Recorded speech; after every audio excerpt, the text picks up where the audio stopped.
Hi there, and welcome to my town of Gander garden. And my name is Dawn, and here's my rosy lights azalea that's past its prime.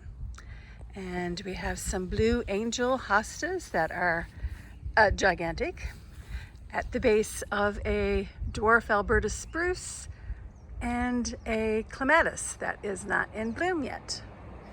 And then we're going to come around to the front.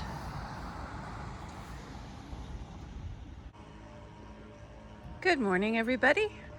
I think this is Sunday morning. It's almost lunchtime though. And I'm going to take a little video of some of the garden. Mostly this is for my mom so she can see it. And pardon the noises in the background. But these 5, aren't they so cute? These are globe master alliums. And then we have a hosta. And down in front, we have some geraniums. This one is Brookside. And this one is, I think is called Bloody Cranesbill. And in between, there's a euchera that I actually divided this spring, so it's not doing the best. And behind there are a whole bunch of Shasta daisies not out yet, and some phlox.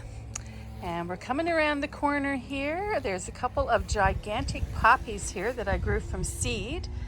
These are supposed to be lilac pom-poms. We'll see.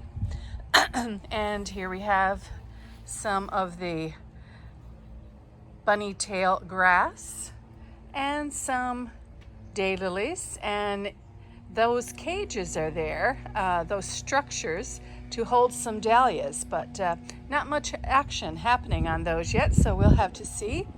But the foxgloves, they're doing really well, and they should be in bloom pretty soon.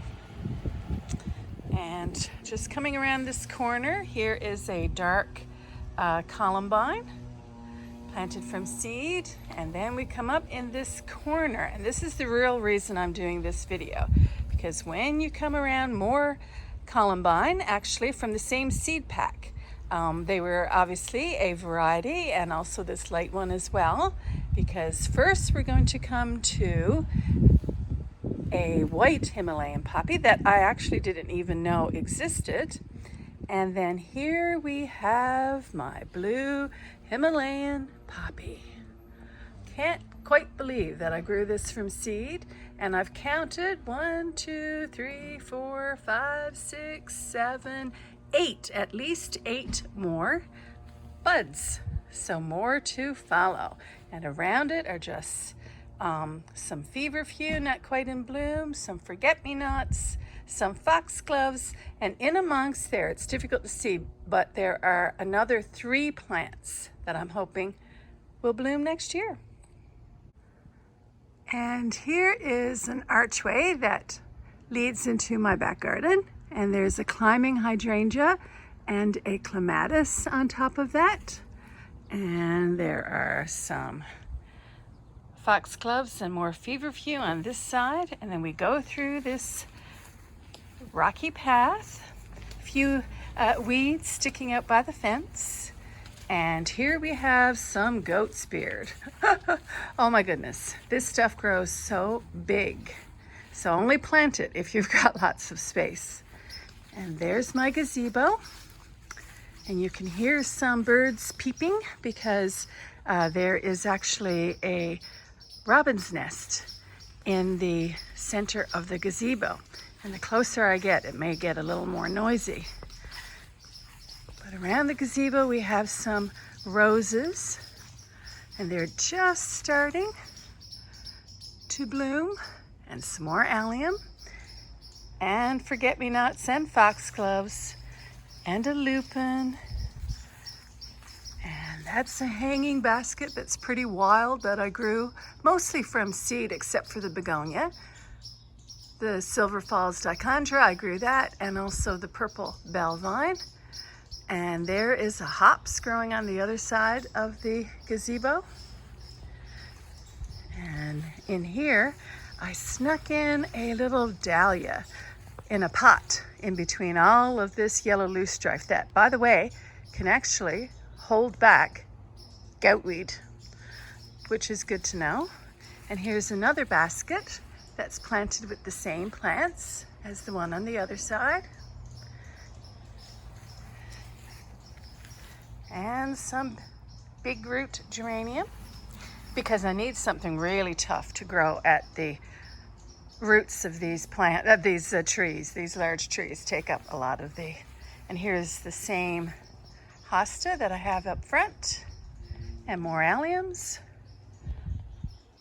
And here we have a couple of cat's pajamas cat mint, and a little June hosta sticking out there. And basically the same sort of plants that I grow in most of my garden. And this is a nice view here, looking over at the gazebo from this angle. And here we are in a very shady corner of my garden, underneath a lot of the trees. So there's a fern and some more big root geranium and another goat's beard. And we have some tiarella. This is just the wild type, I think, right here growing. And once you move around here, we have lots of foxgloves. There is a clematis and another hanging basket that's planted with the same plants. But here at the base I have, I think I counted, there's a little brunnera hiding in there, but there's about 30 foxgloves along here. And I'm just waiting. There's another clematis. And I'm just very eager to see these foxgloves. This is a great bunch of them right here. Foxglove are my favorite plant. And at the end, right here, just shining so prettily in the sun, these are some wild geraniums that grew here on their own. I don't remember buying them, but they showed up and they're so pretty, and I'm quite happy to have them stay. And this is the back area. On this side, there is another very large ostrich fern and loads of yellow loosestrife and a big goat's beard in the middle of that. I grow plants that are tough, that are easy, and that'll come back. This is one of those evergreens that my daughter brought home quite a few years ago, one of those tiny little ones from school. And this is another nice view through the gazebo with the hops and lots of yellow loosestrife. I'll try to film again when this stuff is in bloom. And here's another little section at the base of a very large evergreen tree. And I just have some pots put here because the roots are so big from this tree that only things that are really tough will grow here. So I just have a few pretty things put in some various blue pots. And I'm very happy with this little area.